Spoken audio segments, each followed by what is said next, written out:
All right, guys.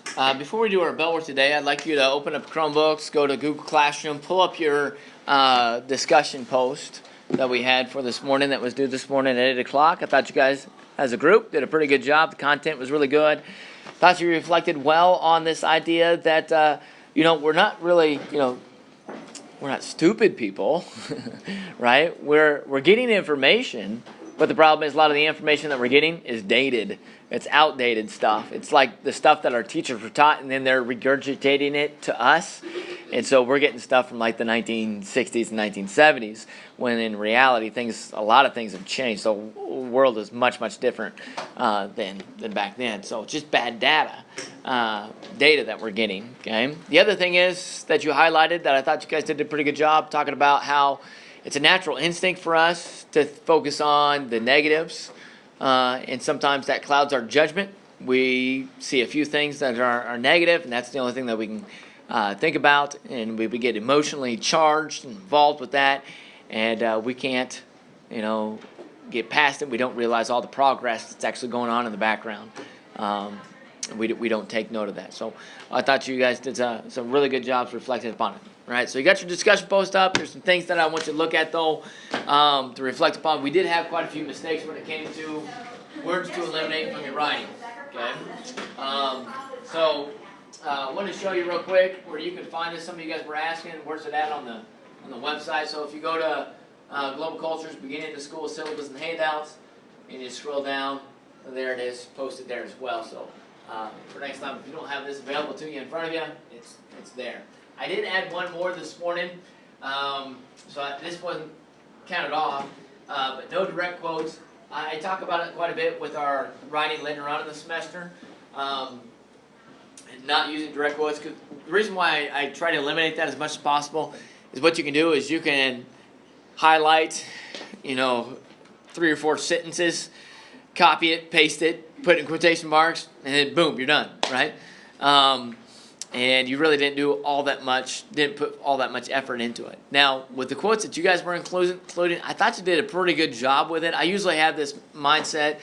I say that if you use a direct quote, it better knock me out of my seat because it's that good of a direct quote, right? That eye-opening, and I'm never knocked out of my seat. But you did a fairly decent job of including those, but I'd like to see you flex your mental muscles and paraphrase and summarize those ideas, put them into your own words, and then put them in to your discussion post. Dan, sound good?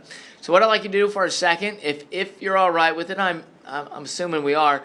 You're going to swap your Chromebook with the person in front of you, person behind you, so that they can read through what you wrote and do a little peer editing and help you identify some of the mistakes that you made, because I didn't see very many, I believe. I thought we did I saw some in my opinion.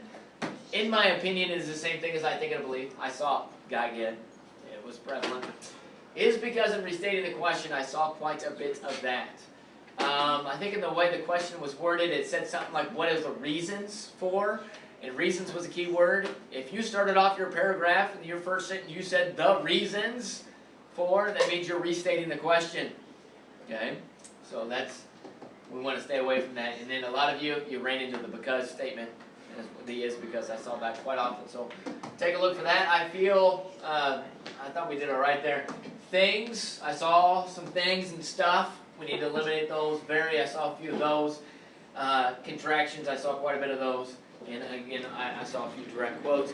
One other thing that I was concerned about last week with our word of the day, we said in a simple sentence you have to have a capital letter at the beginning, and you have to have punctuation at the end. I saw some discussion posts that had 0 capital letters in the whole thing. Okay, and I know the reason why that is. It's from your instant messaging stuff, right? In instant messaging, there's no rules, and you guys just do whatever, and that's fine. That's the norm there. However, we need to compartmentalize our mindset.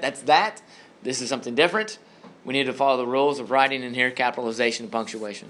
Sound good? Go ahead and peer edit. Give you a second to look. And then highlight for each other mistakes that you happen to have made. Okay? Let me take a look at it.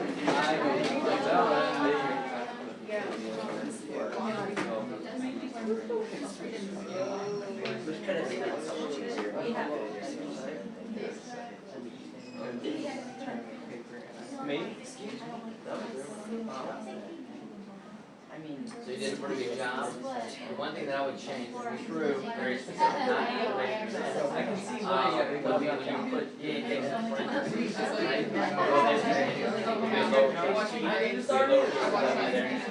right? But that's.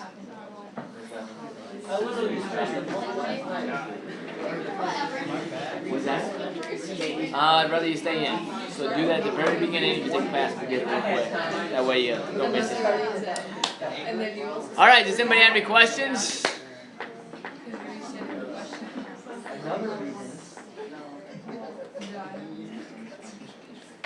Are we more aware of some of the mistakes that we happen to be making concerning this? Right? Like in and of itself, a lot of these things they're not terribly bad, right? But I just think if you identify these items and you stay away from them, I think you'll be a much better writer then. Sound good? Yeah. Now again, if I find one of these, they have been posted to you. You have the opportunity to acknowledge these items. If you have one, you lose points. Is what happens. Sound good? It's tough to get a 10, right? It's tough. It's challenging to get a 10 out of 10, right? 9s are really prevalent because it's easy to fall in the line here. Sound good? But that's what creates a challenge, okay? I think the grading system's been watered down. Everybody gets 10s, right? And it shouldn't be the case, right? 10 should be reserved for perfection, right? So 9's a good score. 8's a good score. Sound good? All right. All right, let's go back to our bell work. Question number 1. How many clue words are allowed to include in the Pictionary assignment? How many clue words, Ms. Overs? 1. The counts as a word, so don't include the at the bottom of your Pictionary assignment. Number 2, define culture in your own words. In your own words. Let's get a couple examples here. What we got, Ms. Rosinski? Okay, something that some people can have to understand what we call sharing into cultures like tacos. All right, that's interesting. That's more probably a global perspective on culture. All right, sharing ideas from one to the next. That's not bad. That's good. Ms. Brennan? Types of religion, food, activities, and customs that a group of certain people do for like all their life and generation. Good. So it's generational. It's passed down from generational. I like that aspect. You got religion in there. That's good. Food is good. And what else did you say? Religion, food, and activities. Good. I like that. Very specific. We got one more. Hey, Hadley. Select people's way of living. Select people's way of living. That's getting closer to the definition that I use. It's very short. I'll get that to you in a moment. Quotes. Everybody got quotes? Hadley, you got a quote? A nation's culture resides in the heart and the soul. It resides in the heart. It lives in the heart and soul of its people. Pretty deep stuff there. Miss Mary? The customs of one's country. That's the quote that you came up with, or was that your definition? The beauty of the world lies in the diversity of people. All right, the beauty of the world lies in its diversity of its people, diverse culture there. I like quotes. I put them up here on the board. The one that I want you to refer to or want you to think about for a moment is the last thing a fish would ever notice would be water. What does that have to do with culture? Ms. Rosinski? The last thing we would notice is like similarity things of people and stuff. That's true. The last thing that we would notice a lot of times is our own culture, right? Because we're in it so often, every day, right? It becomes routine, right? It's just really something that's going on in the background, and we don't really think about it. We lack this awareness of how much our culture impacts us. Over the course of the semester, I'll ask a similar question multiple times. In this particular aspect of your life, how much of that behavior is affected by the culture in which you live, right? And most of the time, or a lot of times, my freshman students will be like, nope, nothing. Culture doesn't affect me in this particular area, right? I make my own decisions. It's reflective of our individualistic culture, actually. That answer is, right? But the reality is, culture has everything to do with your behavior. And without culture, we can't survive. Sound good? If we have no culture to live within, we would die. Okay? So it's really, really important for us, and that's one thing that I want you to pick up on over the course of the semester is how important culture culture really is. Okay? All right, let's change modes. We got word of the day. We didn't do it yesterday, so we got to catch up.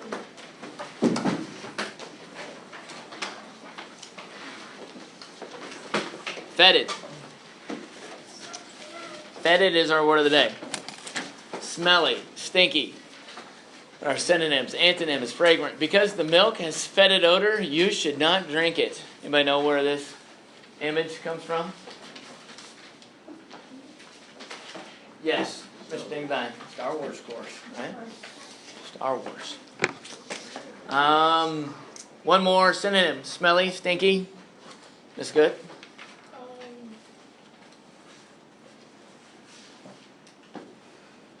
Anything come to mind? Somebody? Ms. Barnes?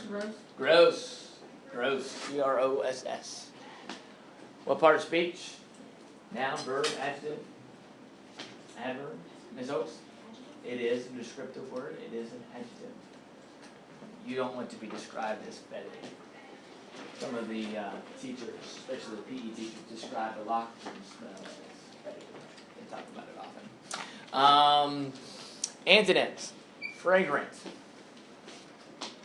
I had a student that worked over at Scotwood and asked her what it smells like over in Scotland. What do you think about that? Scotwood, Florida. You guys know that. Mr. Brzezinski. Never mind. Drew? No? I'd say something, but I think it would be a little bit awkward. It's fresh. Fresh. There you go. That's good. Say your significant other, right? When you think of them, the smell that they have. The smell would that be? How would you describe it? Good. It smells good. You got something else in mind, Cheyenne? Nope. No? How about pleasant? Oh. Pleasant, right? All right, our sentence, what are we doing with the writing? This week, we're going to add to what we did last week and double it. We're doing a compound sentence. So this is what we did last week. Simple sentence, subject and a verb. This can stand on its own. Then we're going to add a comma. And this week we're going to have 3 conjunctions to choose from. You can choose and, or but. Okay? And then you're going to have another simple sentence over here. And that could stand by itself. The mistake that a lot of students make is they'll do this, and they'll include the and, or, but, they'll put the comma there, and then they'll forget to put the subject on this side of the conjunction. Okay? It'll make a reference back to this subject, but they won't write it down. You've got to have a subject over here and a verb on this side as well. Sound good? Sentence context. Picasso. Picasso. I thought fetid's our word. Let's talk about some pigs. Okay. Sound good? Picasso is special though. It says the latest painter making waves in the art community may surprise you. It's a 3-year-old, roughly 1,000-pound pig named Picasso. Her masterpieces have sold for as much as $4,000 each, and her recent collaboration with Swatch quickly became one of the watchmaking company's best-selling limited edition designs. Her artistic career began in 2016 after she was rescued from a South African slaughterhouse and went to live at an animal sanctuary near Cape Town. Pigs are highly intelligent animals, so Farm Sanctuary SA owner Joanne Lefson looked for ways to keep her entertained. It turned out that the pig wasn't interested in soccer balls, but she did love paintbrushes. Before long, she was swirling non-toxic paint across canvas to create colorful, unique compositions. Her work is sold online and through a gallery at the sanctuary, and she's even hosted her own exhibits. So far, she's earned about $200,000 for the sanctuary. Lefson hopes Picasso's story will show that farm animals are creative beings with feelings. You can't exactly define what she's painting, she told Reuters, but I can tell you that her style slightly changes depending upon her mood, like any great artist. You want to take a moment? Compound sentence. Got to have fetid in your sentence. Got to be about Picasso.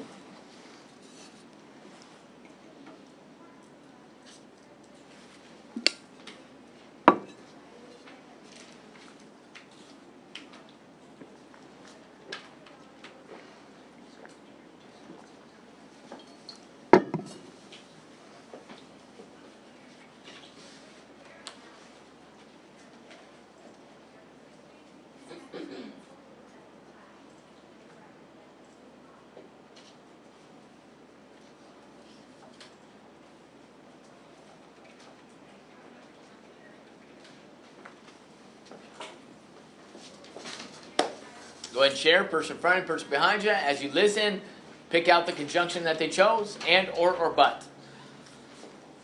And reciprocate that back to them.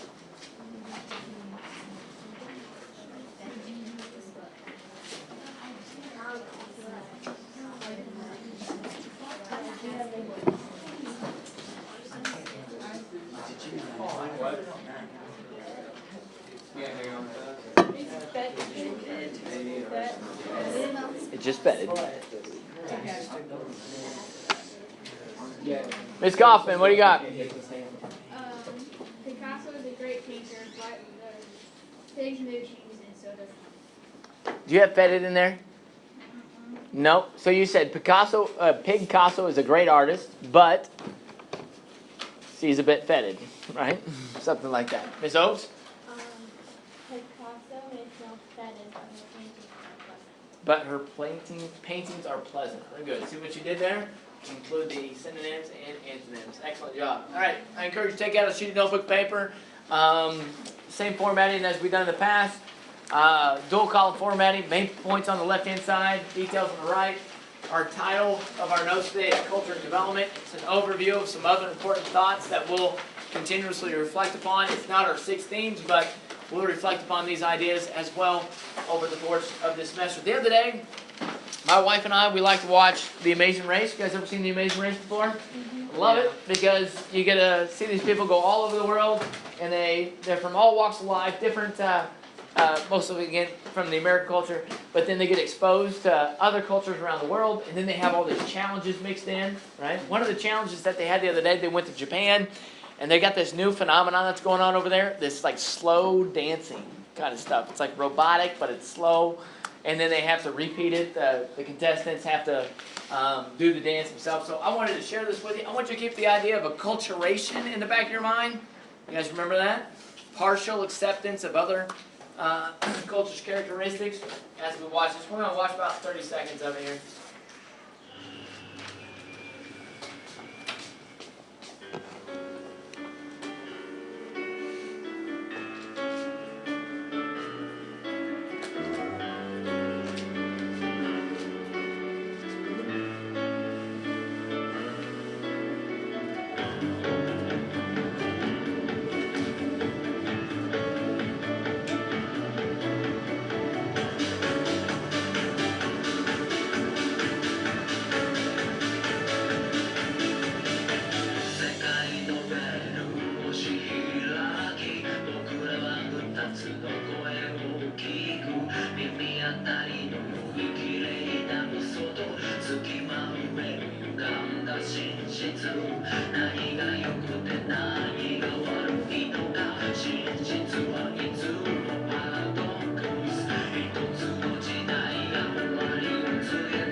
How cool is that stuff, right?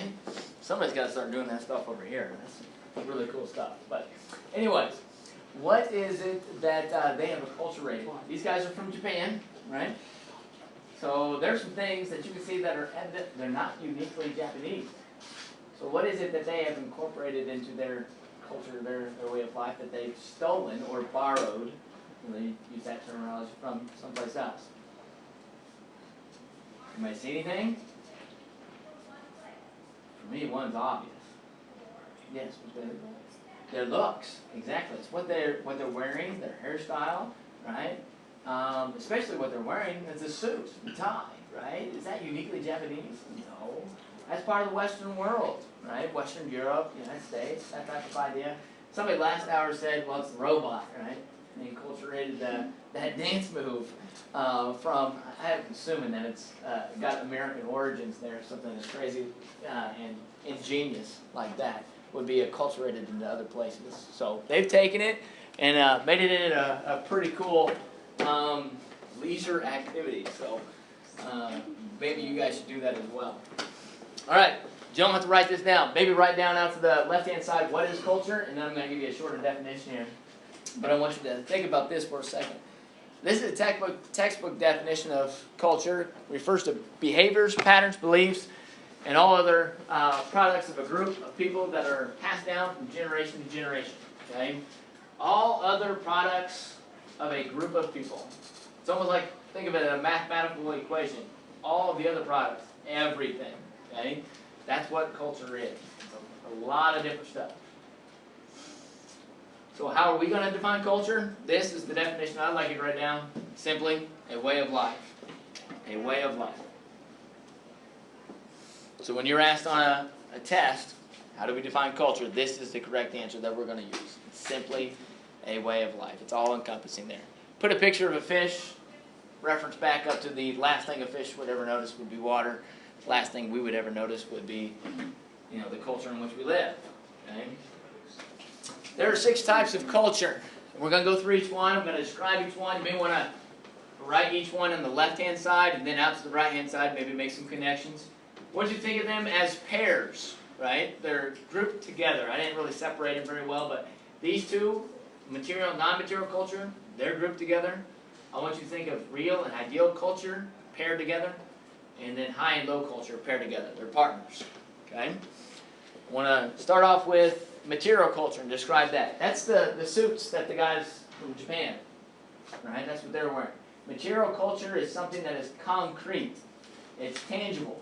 You can touch it, you can see it, you can feel it. Sound good? That's material culture. So the food that you eat, that's material culture. The clothes that you're wearing right now, the utensils, the tools that you use, right? Your pencil, your paper, the book that we're reading, all of that is reflective of material culture. Sound good? It's concrete. You can touch it, you can see it, you can feel it, you can taste it. Okay? Non-material culture would be the complete opposite then. You can't touch it, you can't necessarily see it, you can't taste it. Okay? These are more ideas. So you may want to write that out to the side of non-material culture. Non-material ideas, abstract concepts. A lot of times you see this with like social norms and rules with different cultures. Okay? Give you a quick example. In our culture, we walk down what side of the hallway? We drive down what side of the road? Right. You can see it, I guess, but it's really a rule. You can't really see the rule itself. Okay? But it's more of an idea. Okay? We have other concepts we call folkways. These are things that we naturally do without even thinking, like saying hello to one another, or saying please and thank you. Right? Those are rules. Non-material culture. Right? Real and ideal. There's 2 P words that I want you to use to differentiate real and ideal. The first one with real culture is practice. Practice. It's what we practice in our culture, meaning this is what we actually do. Okay? Practice. The other P word for ideal culture is principle.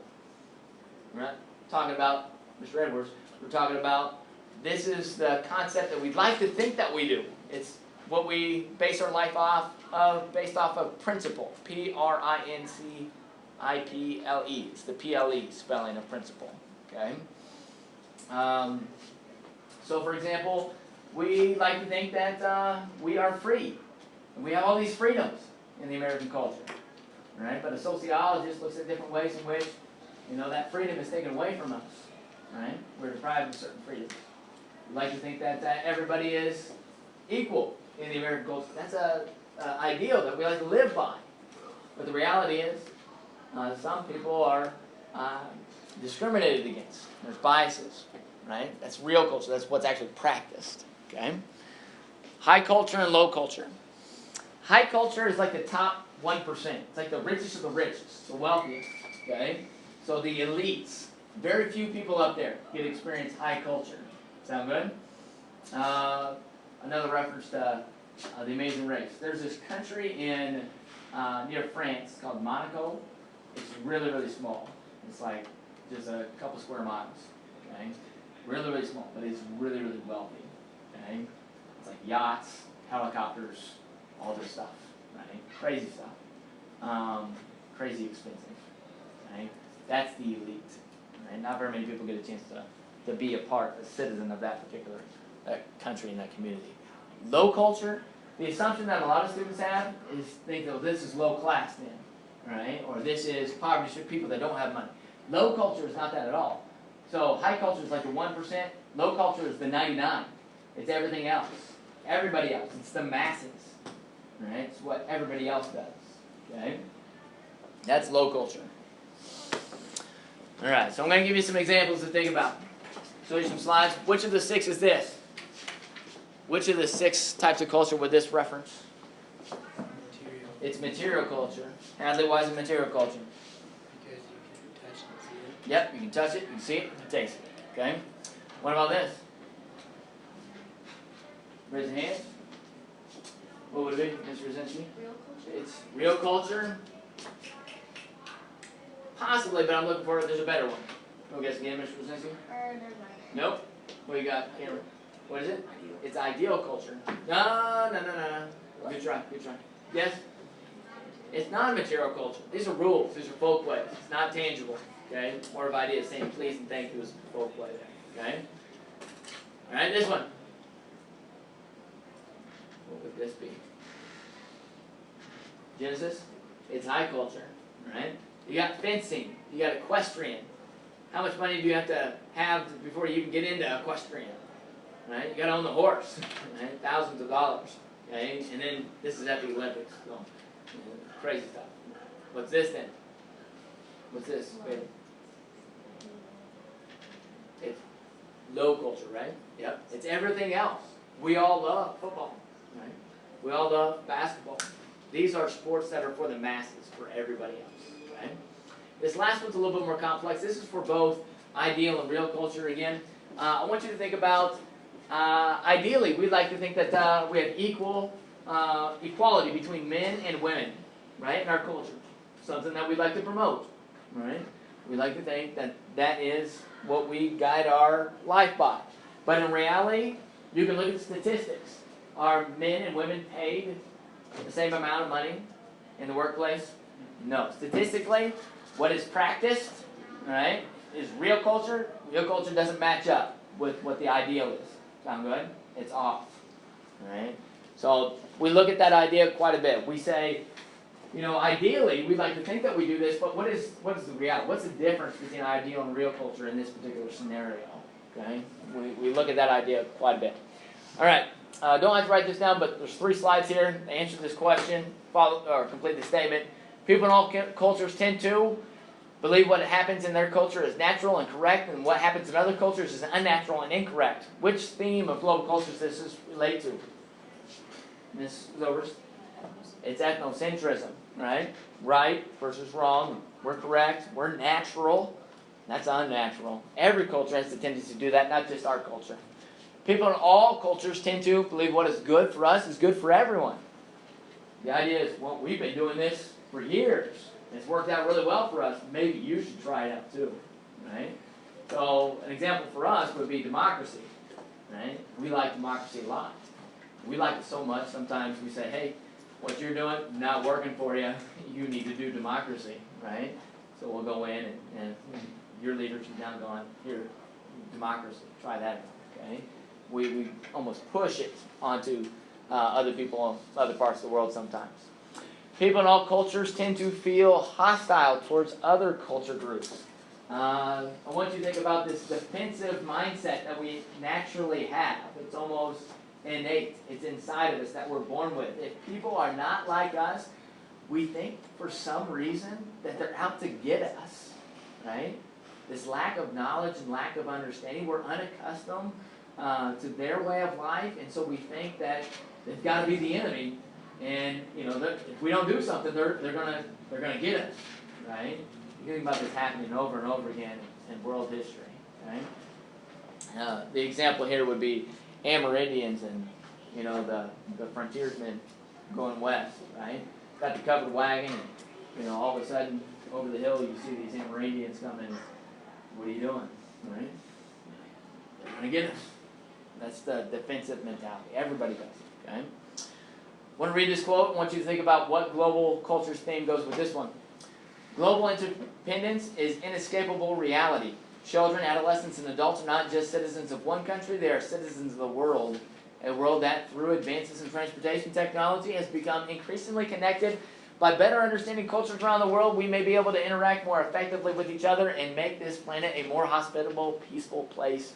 Which theme does this relate to? Most closely relate to? Mr. Folks? Cultural relativism, a good guess. That would work really well with cultural relativism. That's one of our objectives, our 4, with the respect aspect and our goal of class. But of our 6 themes, which one would it relate to?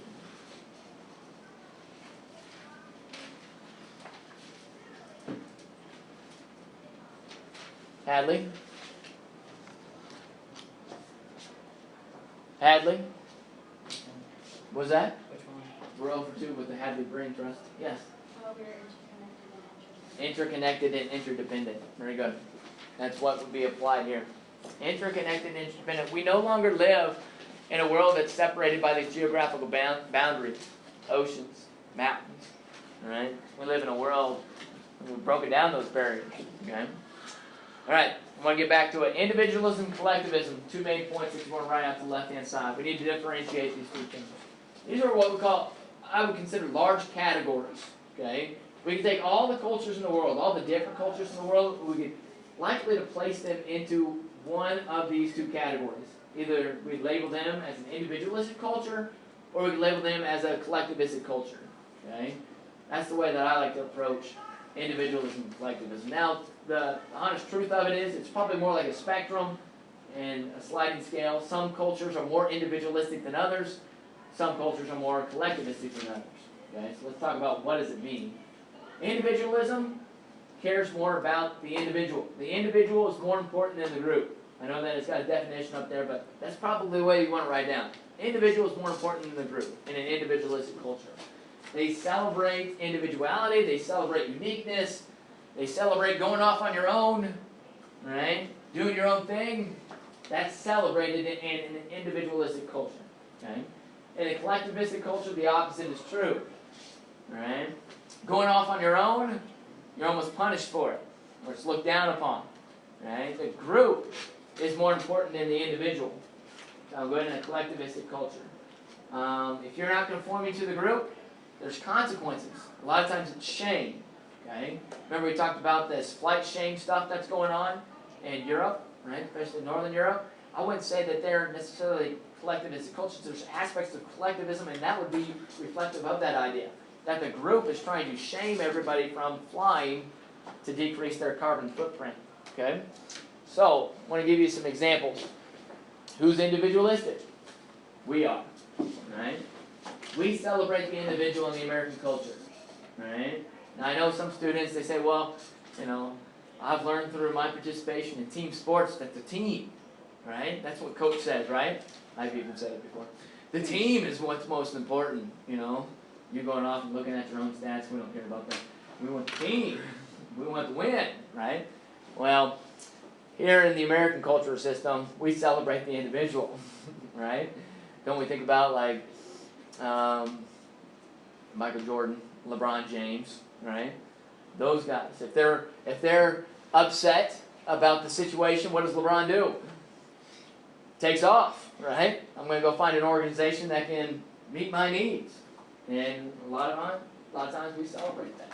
Okay, we do many different aspects of that, like Google and Facebook. Those things, Netflix. Those are the results of ingenuity that comes from an individualistic culture. Okay, creativity is a big part of that. Canada's on the list. Great Britain's there as well for individualistic cultures. So who's the opposite end of the spectrum? Who's the collectivistic cultures out there? I'll let you take a guess on these. This flag represents who? Raise your hands, please.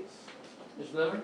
Russia. Russia does have a red flag, but this one is a little bit different from It's Russia. not Russia. Good try. Yes, again. China? It is China. Very good. All right, so that's China. What about this one right here? What about that one, Cameron? That's Japan. So are our guys with their slow motion stuff. They're from a collectivistic culture. You can visualize them as a group reflecting this, and, doing everything the same, very conformity-esque like. Reflective of that. And then India, last one, I guess I gave it to you. They're collectivistic as well. Okay. Now, the other day we looked at the Hans Rosling stuff, the World Pin Code. Does anybody remember the World Pin Code from the other day? the four numbers, where the world's population lives? Oh, Ms. Barnes? So it was 1 billion there, Yep, 1 billion there, yep, 1 billion there, yep. and 4 billion there. Exactly. So it's 1114. Everybody got that? Make mental notes. 1114. So look at this. 1114. India's here. China's here. Japan's here. Right? That means 4 billion people live in collectivistic cultures. Sound good? We over here, right, with the 1 billion, right, we're more in an individualistic culture. Okay? So it's telling us that the world's, a lot of the people of the world live a different type of life than what we do. Okay? Didn't you say Yeah, it's going to change. So it would be 1, 1. Let's see, we're going to add 2 here, so that's 3, and then add 1 more here. 5. Okay. That's crazy. Yep. All right, problems because of individualism. So we got a lot of good things because of individualism. I'm not going to say that we don't, right? We got a lot of freedoms, got a lot of opportunities. A lot of people in the rest of the world, they look at what we have here in the United States, and they think, man, we like that stuff too, right? We want that stuff, right? However, we do have some downsides. Statistically speaking, because of our individualist culture, we actually have higher rates in these areas than other people in collectivistic cultures, okay? We have higher rates of suicide, we have higher rates of drug abuse, higher rates of crime, higher rates of teenage pregnancy, divorce, and child abuse, okay? So there are some downsides of the individualistic culture. I want to talk about marriage for a second, divorce, right? In a collectivistic culture, the group is more important than the individual. So if you're in a marriage, right, that is a group, and you're upset, you're disappointed with the marriage, the group is more important than you, yourself as an individual. So what do?